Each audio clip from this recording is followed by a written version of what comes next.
Cuando estamos creciendo en esta virtud llamada la caridad o el amor, vas a descubrir que uno de los instrumentos o instrumentalidades que el Espíritu Santo utiliza para liberar ese amor que ya ha sido derramado en nosotros es el momento adverso.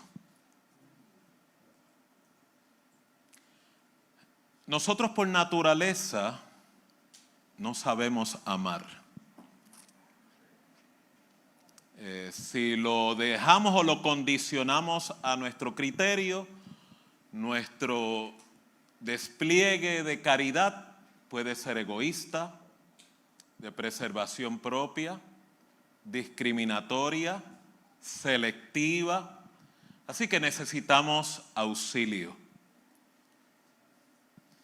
Y muchas veces estos episodios de auxilio no es complaciente a nuestra naturaleza carnal.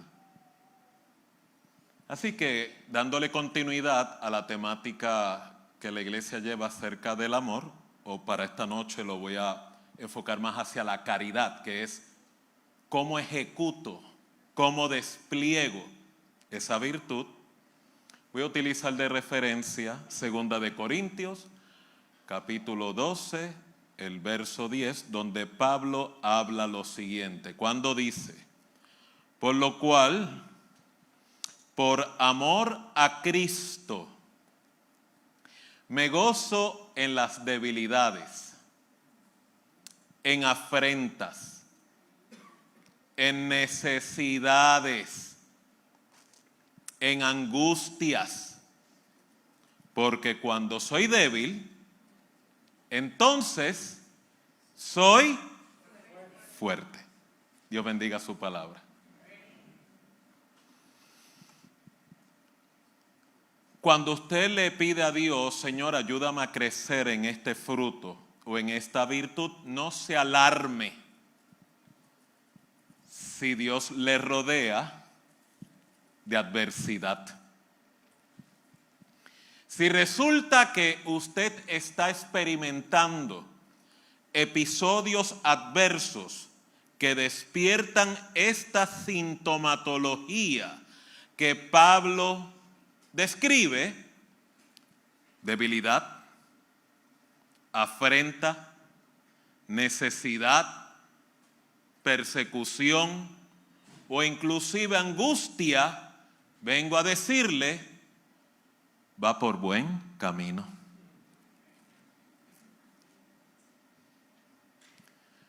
Lo angustiante para todos nosotros es que nadie en su estado natural tiene la virtud o la capacidad de manera voluntaria, enfrentando estos episodios, poder desplegar gozo en dichos episodios.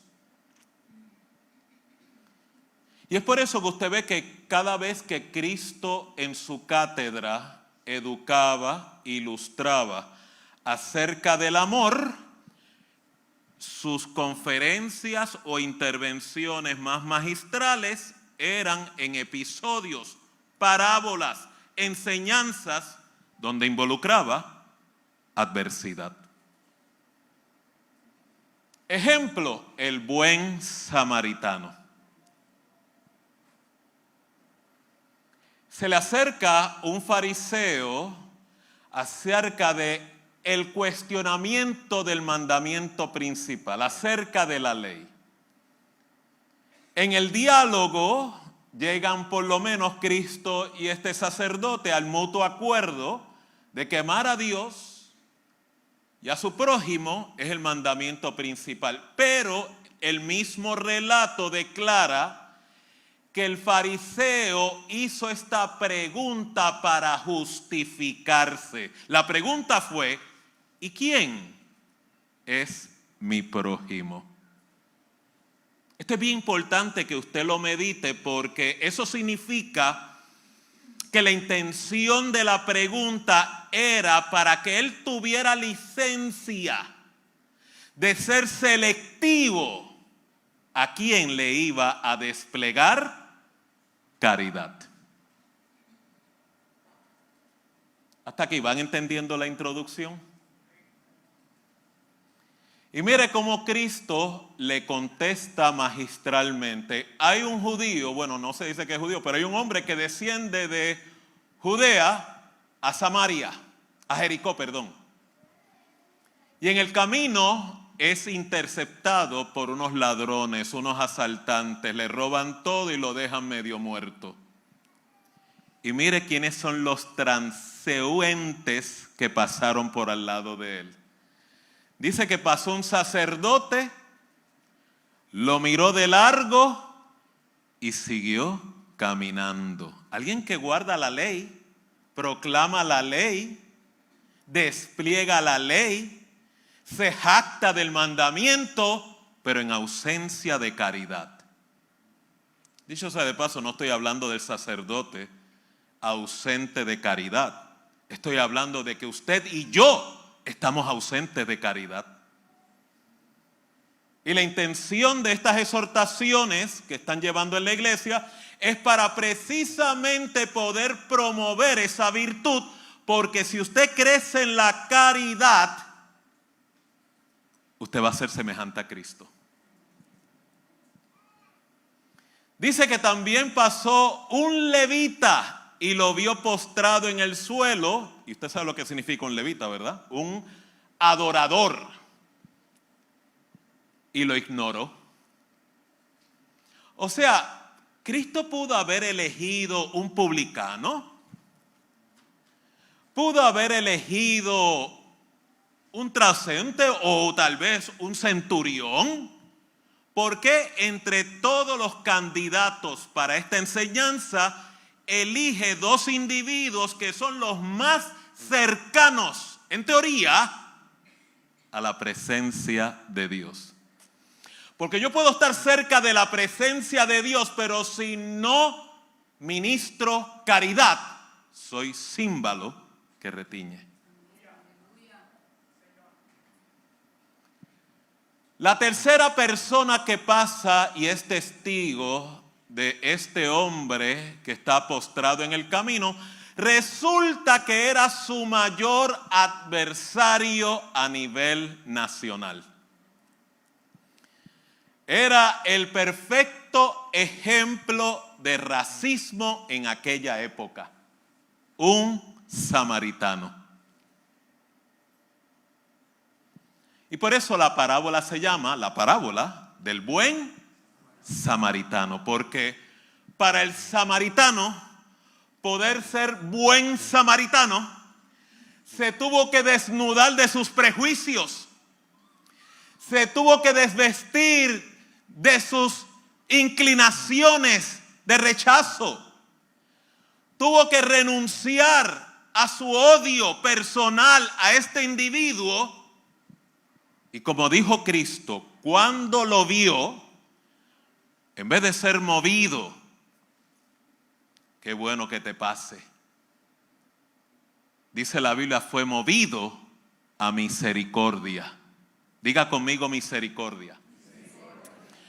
El amor genuino, la caridad del Espíritu, siempre la inclinación primaria, no secundaria, es misericordia, es compasión, es templanza, es benevolencia, lo que usted y yo conocemos como el fruto del Espíritu.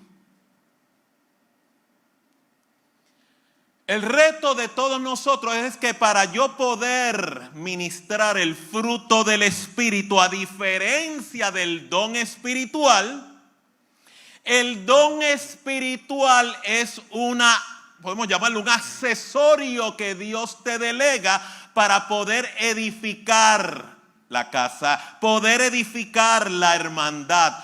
En otras palabras, poder suplir lo que le falta al otro. Pero el fruto es para suplir lo que me falta a mí.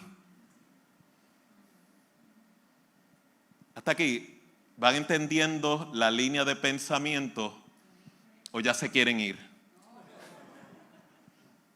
Vuelvo y lo oriento. El don del Espíritu, y todos aquí tienen que anhelar los mejores dones. Todos aquí, en su tiempo de comunión, en su visita a la congregación, tienen que rogarle a Dios: dame el bautismo del Espíritu Santo, dame los mejores dones, dame el don de sanidad, dame el don de milagro, dame el don de fe, dame el don de ciencia. ¿Por qué? Porque mientras más apertura le damos al Espíritu en nuestras vidas, mejor podemos edificar las vidas ajenas. Pero el fruto que es para edificar lo que a mí me falta, solamente y únicamente ocurre como consecuencia de tu rendición. Diga conmigo: rendición. Rendición significa vivir para Cristo. Y vivir para Cristo significa muerte. Es lo más aproximado a la muerte física sin morirte. Por eso el Espíritu Santo, cuando está construyendo esta virtud y está expandiéndote en esta virtud, te introduce a lo que la Biblia llama la regla de oro. Si tú y yo no logramos superar ese cuisecito sin avisar, llamada la regla de oro, en todo lo demás voy a encontrar tropiezo. Por eso la regla de oro es el acercamiento que el Espíritu Santo utiliza para que el amor de Dios, que ya ha sido derramado en nosotros, no es que Dios lo va a derramar, es que ya está en ti. Lo que Dios está buscando es liberar esa capacidad, liberar esa virtud. O sea, en otras palabras, que el vaso, la vasija, se quiebre para que el perfume de alabastro ministre. Entonces mire qué fenomenal es el Dios que usted y yo le servimos. Cuando dice: al que te maldice, bendícele. Ahí ya la mitad de la congregación se escocotó, incluyéndome a mí. Al que te ultraja, ora por él. La próxima que voy a mencionar no le va a gustar. Al que toma de ti prestado, no pida que te lo devuelva.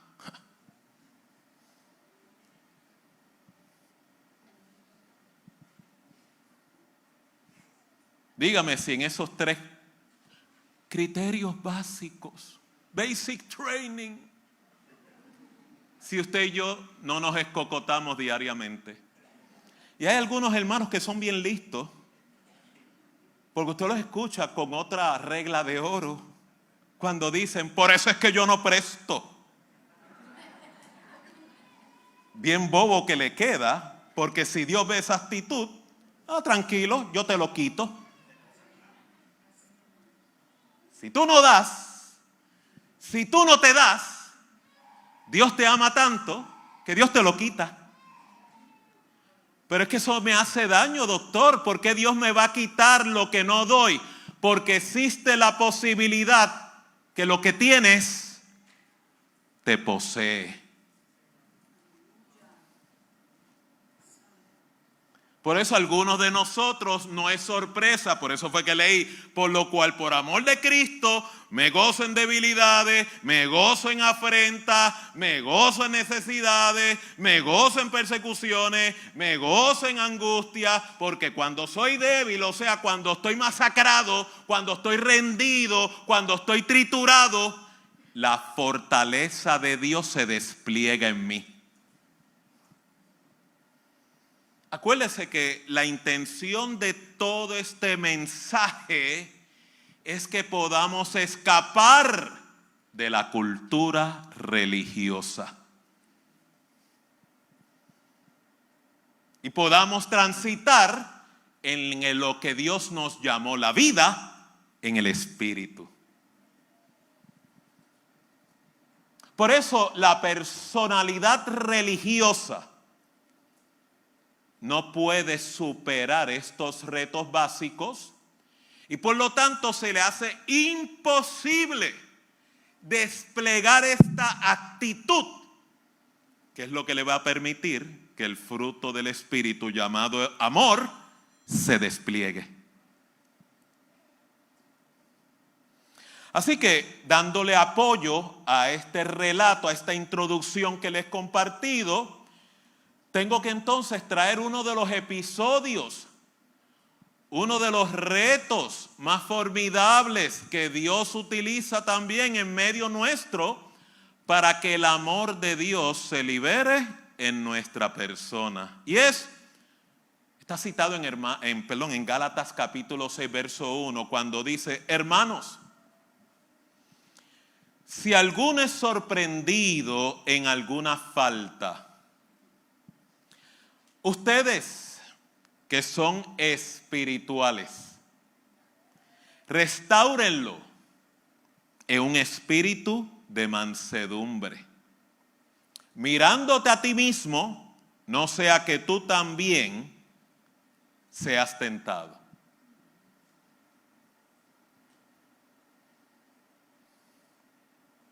Si alguno es sorprendido en falta. Usted sabe que en la cultura eclesiástica, cuando alguien es sorprendido en falta, esta es la menor actitud que la mayoría de las personas despliegan.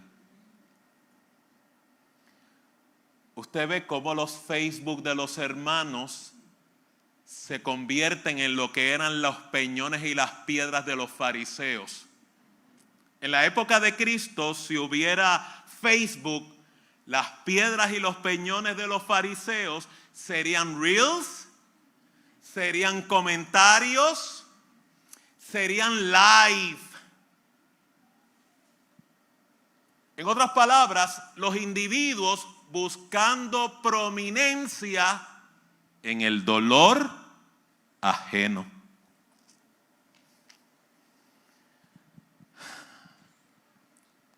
Qué silencio. Ustedes son los que dijeron que quieren el amor. Yo soy el que estoy, ¿verdad?, compartiéndole. Ustedes quieren ese camino que es muy excelente, es bien espléndido. El costo no es religión, es rendición. Dale un aplauso a Cristo.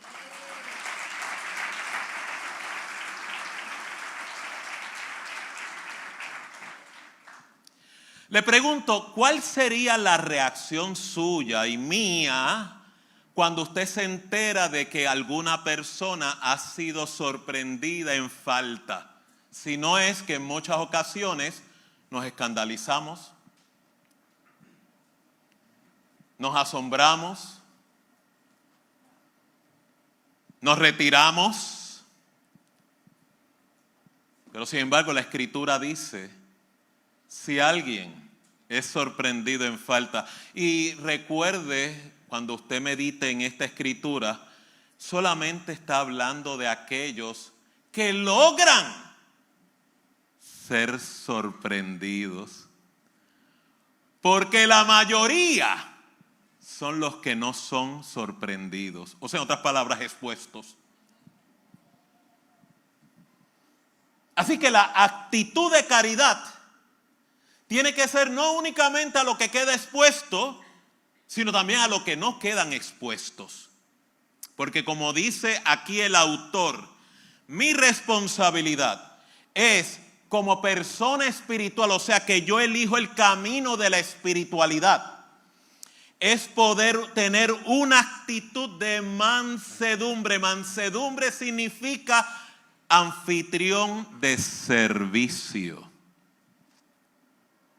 Es como cuando usted llega a un hospital, llega a un dispensario, llega a una clínica y el staff, el personal que está allí, no se para a todos en fila a criticarte porque tú tienes el flu, ni porque tienes piedra en los riñones, y porque empiezan a decirte eso te pasa por estar bebiendo Coca-Cola. ¿Cuál es la actitud? Por eso es que se le llama hospital. La actitud es hospitalaria. ¿Qué significa? Vamos a tratarlo como nodriza. ¿Por qué? Porque ya la persona viene en un estado frágil. Tenemos que traer alivio, tenemos que traer consuelo, tenemos que traer serenidad, tenemos que representar lugar seguro. Pero a las personas que tienen el espíritu incorrecto o la visión incorrecta, porque eso significa ausencia de caridad, cuando ven fragilidad, tildan a los que participan de dicha experiencia y llaman a este lugar como cueva de ladrones.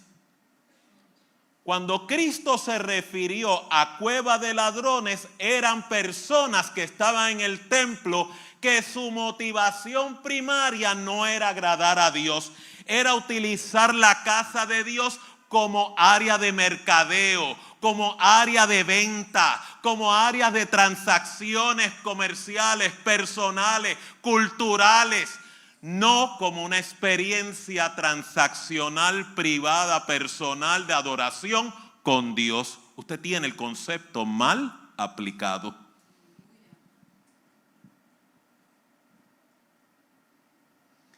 Si usted y yo resultáramos ser de las personas que criticamos, que señalamos, que inclusive nos gozamos del dolor ajeno, le estoy concientizando, usted está en el espíritu incorrecto. La motivación no está alineada con Dios. Si yo veo a mi hermano sorprendido en falta, yo tengo que adiestrarme. Diga el verbo adiestrarme. Tengo que practicar. Tengo que ejercitarme. ¿En qué? En respuesta de caridad. Así que no es sorpresa que cuando usted está creciendo en esta virtud, el Espíritu Santo te obligue ante la fragilidad ajena desplegar una actitud de empatía. Y usted dirá, pero doctor, no me nace. Es que estamos liberando el amor de Dios en tu naturaleza. Porque no es parte de nuestra naturaleza. Así que si usted y yo lo condicionamos a sentirlo, el diablo le agarró la tablilla. Así que yo no lo conceptualizaría como una actitud hipócrita. Yo mejor lo definiría como una actitud intencional.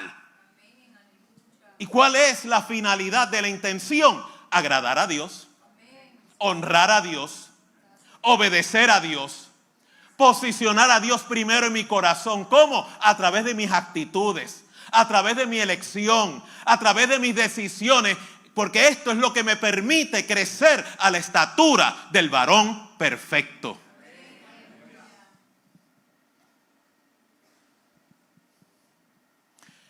Esta solicitud de parte de Dios no es nueva por el nuevo pacto, viene aún desde el Viejo Testamento. Cuando en Proverbios 24:17 declara, no te alegres cuando caiga tu enemigo, y no se regocije tu corazón cuando tropiece. No sea que el Señor lo vea y le desagrade y aparte de él su enojo. Estoy dando, ¿verdad? Esto es como una evaluación.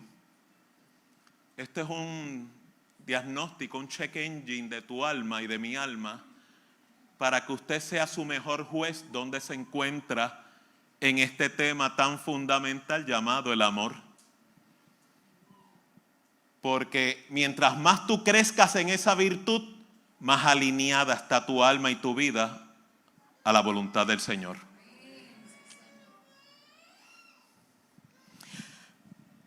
Repasando esta escritura de Gálatas 6:1, busqué una versión más del lenguaje de pueblo. La versión de la palabra de Dios para todos. Mire qué interesante el verbo que utiliza la explicación. Cuando dice, escuchen bien, hermanos, es posible que alguno de ustedes caiga en la trampa del pecado. Ustedes que son guiados por el Espíritu, acérquense a Él y ayúdenle a corregir su error. No es masacrarlo en su error. No es denunciarlo y exponerlo y humillarlo en su error.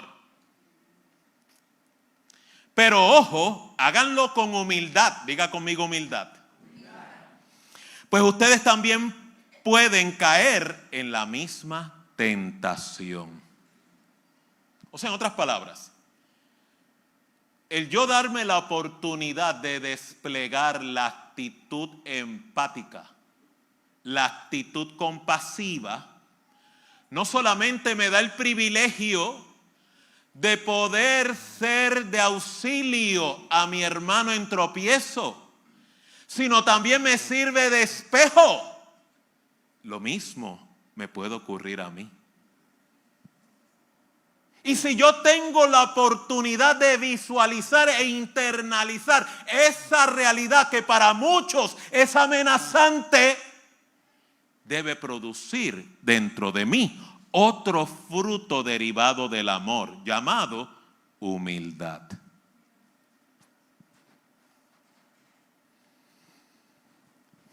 Luego de hacer una revisión como por lo menos de 5 Biblias, 5 versiones diferentes, Dios habla hoy, lenguaje de pueblo, mire lo que encontré en el mismo capítulo de Gálatas, capítulo 6, verso 1, para beneficio y referencia de todos nosotros. Lo mismo, pero en diferentes traducciones. Cuando dice, hermanos, esta es una versión, aun si alguno es sorprendido en alguna falta.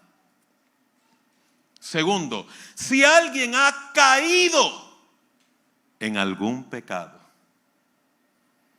Tercero, si descubren que alguno ha pecado. Cuarta versión, otro creyente está dominado por algún pecado. Quinta versión, alguno de ustedes caiga en la trampa del pecado. Y la sexta versión, alguien se encuentre enredado en el pecado. Me fascina estas diferentes versiones porque hablan de un mismo concepto: sorprendido, caído, descubierto, dominado, entrampado, enredado. No es la misma realidad que usted y yo en muchas ocasiones sufrimos.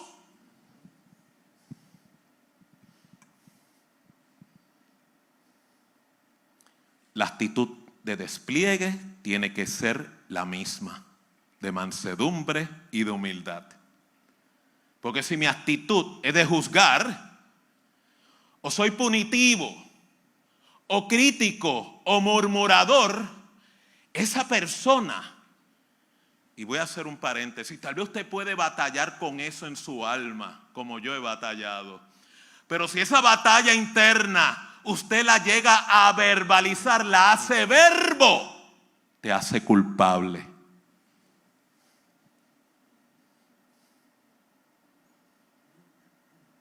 Así que lo que le vengo a advertir es, aunque tú batalles con estas pasiones, aunque batalles con estos sentimientos, si la resolución final suya, o sea, la intencionalidad, es el despliegue despliegue de la caridad, usted ha vencido.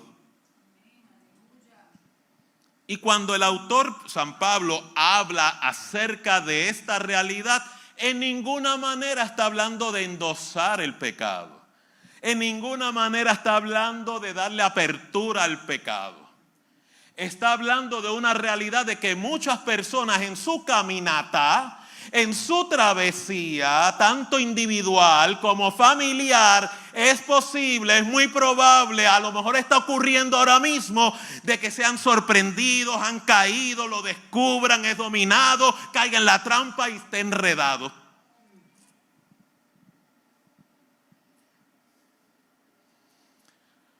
No voy a hablar del pecado de nadie de aquí, voy a hablar del de Pedro, que es el que públicamente está expuesto en la palabra. No ha habido mayor escándalo en el Evangelio que la escocotá de Pedro. ¿Usted quiere un escándalo? ¿Usted quiere un evento que amerite ser publicado en Bochinche News? Fue la caída de Pedro.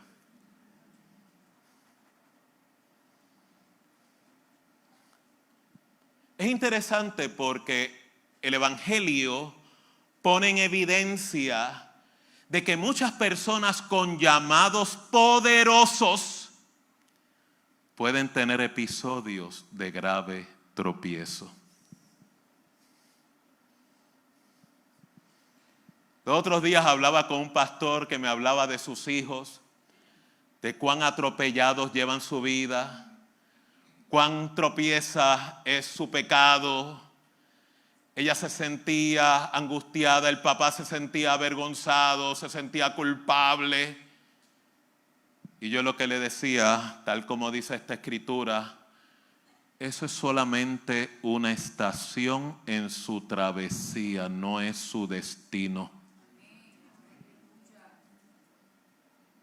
¿De dónde yo apoyo este planteamiento? De la experiencia de Pedro. Todo comienza con una advertencia profética que el Señor le regala a Pedro. No fue que Pedro, ¿verdad? Dame profecía, ministrame. En un momento dado, Jesús se le acerca a Pedro y le dice, por su nombre natural, no el nombre espiritual, Simón, Simón. Simón, Simón, Satanás, el Señor lo reprenda, te ha pedido para zarandearte como a trigo. Y esto abre otra dimensión de la importancia del amor. Porque si yo estoy carente de amor, me pongo vulnerable al acecho satánico.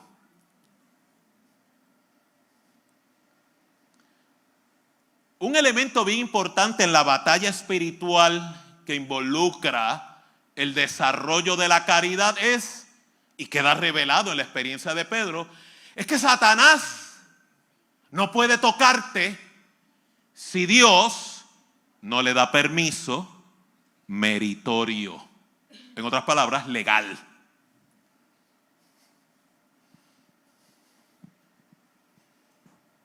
Vuelvo y lo repito. Satanás no puede tocarte, y esto es una verdad que hay que hablar y concientizar, porque las iglesias del día de hoy están perdiendo conciencia de la realidad de la batalla espiritual, están muy naturales, están muy enfocados en el conocimiento, están muy enfocados en las letras, se están apartando de la realidad de la vida espiritual y Satanás está ganando ventaja.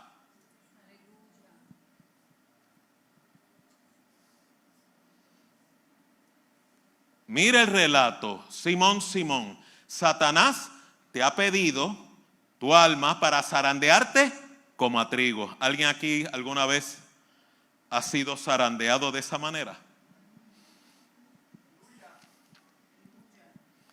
Y la respuesta de Cristo es, mas yo he rogado al Padre para que tu fe no falte. O sea, no le dijo, yo te amo tanto que te voy a librar de este macetazo, te voy a cuidar de este golpe. Le dijo lo contrario, esta crisis que te buscaste tú mismo por ausencia de caridad, por presumir lo que no eres, por hablar lo que no conoces y por profesar un amor fingido, te hace candidato a la pescosa que viene. Versión Peter habla hoy.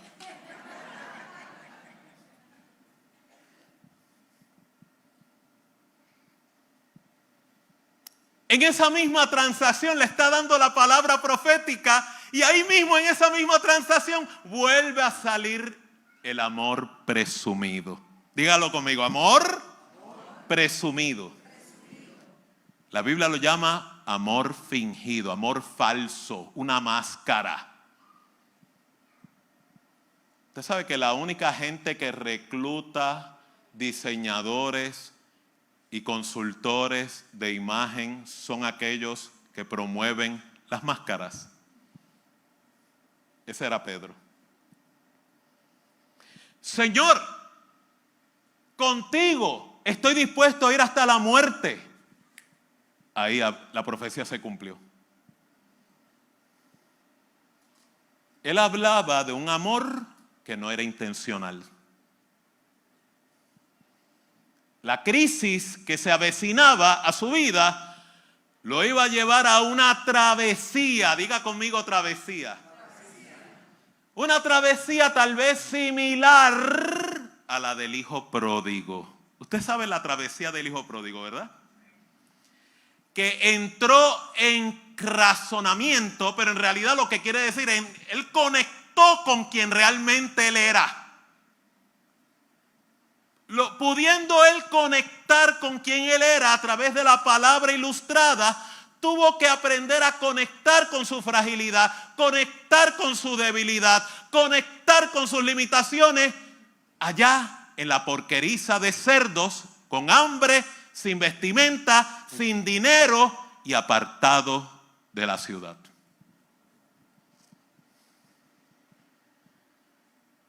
O sea, con esto lo que le quiero decir que no juzgue la travesía de la gente, porque hay gente que muchas veces tienen que llegar a la porqueriza para despertar. Yo he recibido mucha gente en mi oficina que vienen comiendo algarroba de los cerdos. Yo he tenido que recibir mucha gente que están embarrados en el pecado. He tenido que recibir mucha gente que está activamente ejercitados en el pecado. Inclusive he tenido el privilegio de relacionarme con personas que no tienen ningún interés en abandonar el pecado. Y la norma es la misma.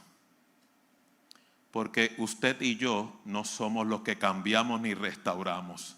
Es Dios el que cambia y restaura.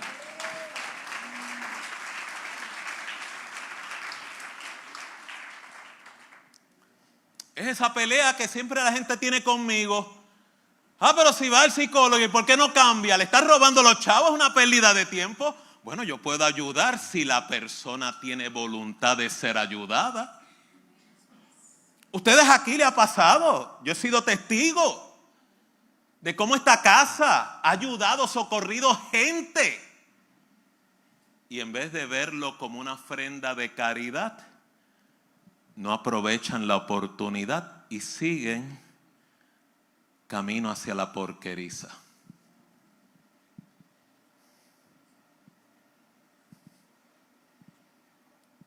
Entonces, ¿qué es lo que le quiero concientizar? Dios va a utilizar nuestra actitud para evidenciar dónde me encuentro en la caridad. ¿Cómo?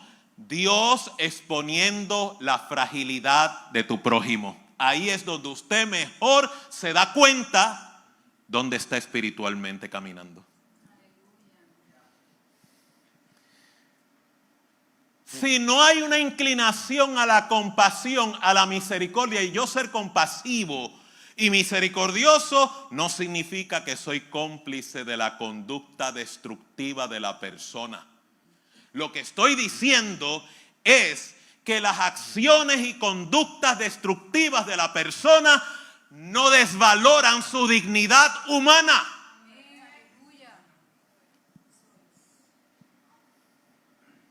Porque esa es la crisis de mucha gente hoy.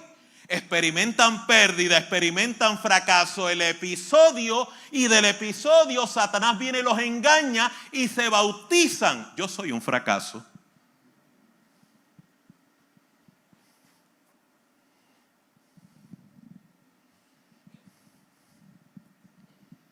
Hasta que van entendiendo la línea de pensamiento. Se sienten confrontados.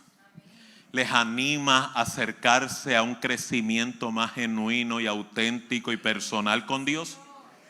Pues dale un aplauso al Señor entonces.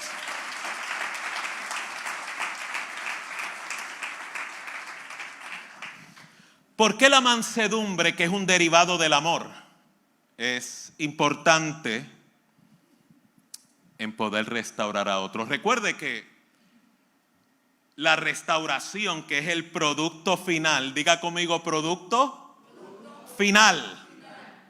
No necesariamente toda restauración que usted promueva va inmediatamente a llevar a ese desenlace. Hay gente que necesita ser restaurados con espíritu de mansedumbre para que empiecen a erguirse. Otros para que empiecen a caminar. Otros para que vuelvan a recibir la vista. Hasta que eventualmente son restaurados. Recuerde que esta administración de Dios es estrictamente para aquellas personas que son sorprendidas en tropiezo y despliegan la apertura al arrepentimiento.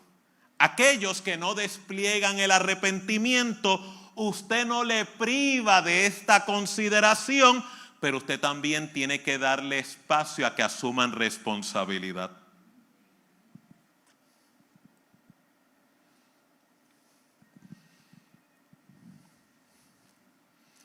La Biblia dice,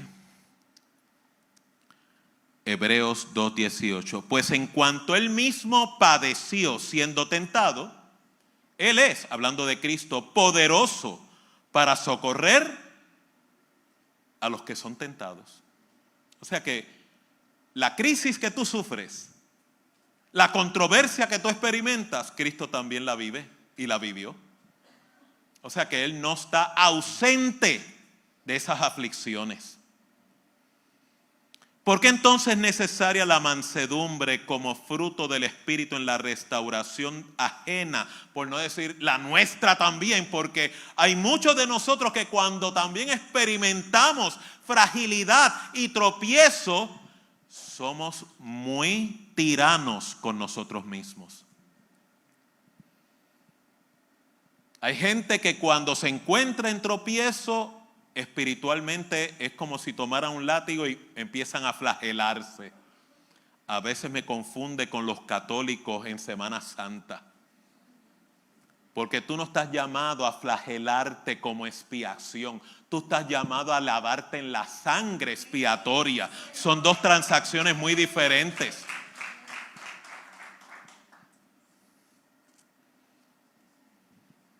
La mansedumbre es necesaria porque ya la parte perjudicada, la persona afectada, lucha con dos titanes en su conciencia, llamada culpa y vergüenza. Por eso cuando usted lucha mucho con esas dos controversias, por no decir espiritualmente, la culpa significa te quedaste corto del desempeño mínimo que Dios espera. Dicho sea de paso, esa voz no es del Evangelio de Dios. Ese es Satanás. Y la otra voz, la de la vergüenza, estás en desnudez, estás en hipocresía, soy un falso. Así te vas a acercar a Dios.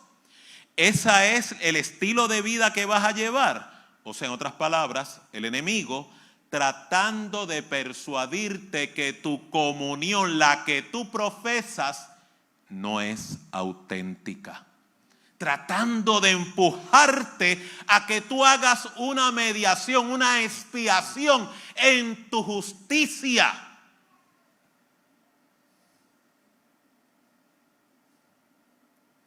Pero yo le tengo un verso bien caliente para usted si usted lucha con eso. Mire lo que dice la palabra en Hebreos 4, 15, 16. Cuando dice, porque no tenemos un sumo sacerdote que no pueda compadecerse de nuestras, más duro, de nuestras. Quiero dejar esto bien claro en esta noche antes de cerrar. La actitud inmediata de Dios hacia nuestras debilidades, nuestras controversias, nuestras carnalidades es de compasión. No es de escándalo. Es de misericordia, no de señalamiento. Es de convicción, no de culpabilidad. Aprenda a discernir los espíritus transaccionales cuando camine en esos episodios. La culpa es la dimensión de Satanás. La convicción para cambio es la del Espíritu Santo. Cuidado quién le está dando testimonio a su espíritu. Cuidado a la voz que estás escuchando.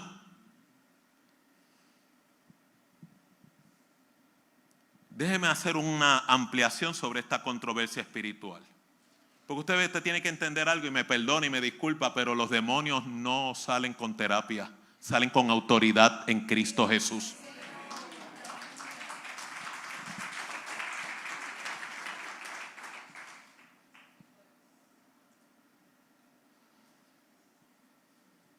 La obra del Espíritu Santo para ayudarnos a crecer en pureza, en santidad, en rectitud es convicción para arrepentimiento, lo que la Biblia llama un espíritu contristo.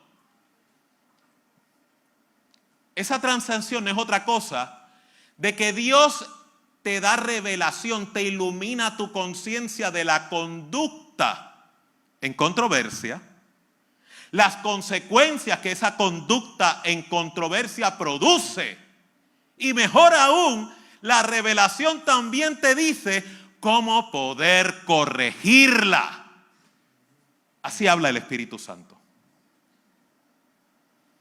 Cuando yo meto las patas, cuando sale una de mis carnalidades, cuando en mí se manifiesta mi debilidad y mi fragilidad, cuando el Espíritu Santo me habla, esto no me agradó, esto no te conviene, esto te pone en controversia, mira la consecuencia que eso genera en aquel, mira la consecuencia que genera también en ti, y también te voy a decir cómo lo vas a corregir. Por eso muchas veces el Espíritu me ha llevado a hacer restitución, a pedir perdón, a buscar ayuda, a hacer cambios, porque en la gestoría de la convicción para arrepentimiento cumplo el mandamiento: el que confiesa su pecado y se aparta de él alcanzará caridad, alcanzará amor, alcanzará misericordia. El enemigo, por el otro lado, también nos muestra nuestro pecado.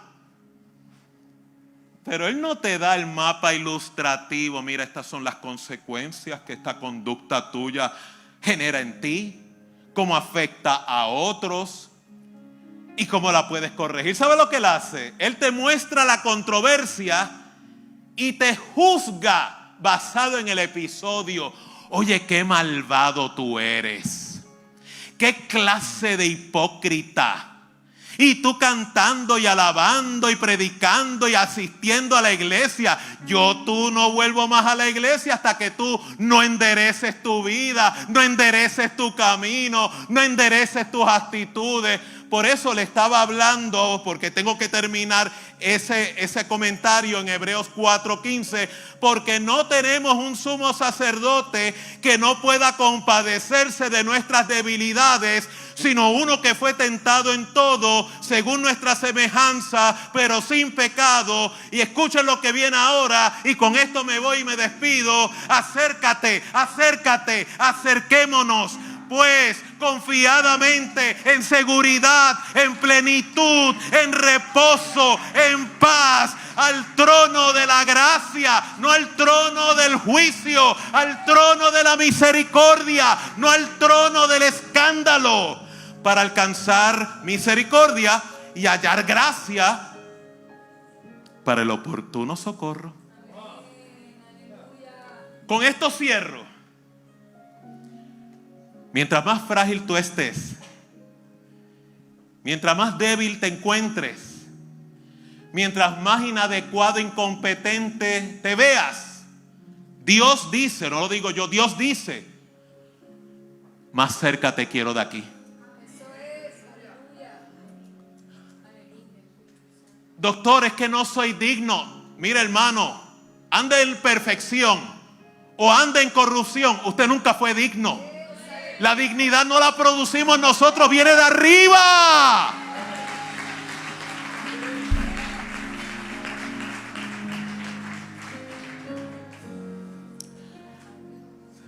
Y usted dirá, doctor, ¿cómo me libero? ¿Cómo me libero? La escritura es clara. Dice que la actitud de Dios a nuestra fragilidad, no hay mayor despliegue de amor, es compasión hacia nuestras debilidades. Pero para yo poder ser libre, para yo ser restaurado, para yo ser auxiliada, tengo que hacer algo bien vital.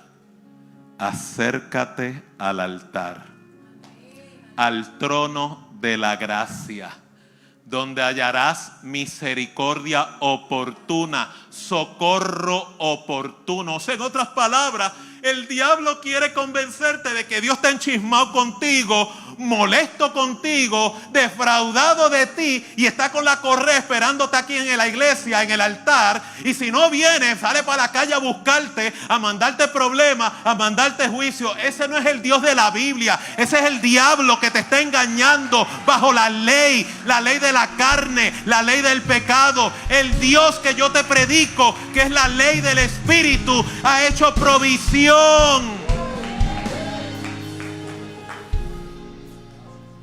Así que mientras más controversias las que fuese usted pueda sufrir y luchar, mi persuasión para contigo en esta noche es: acércate al altar, donde hallarás oportuno socorro y pronta misericordia. Póngase de pie en esta noche.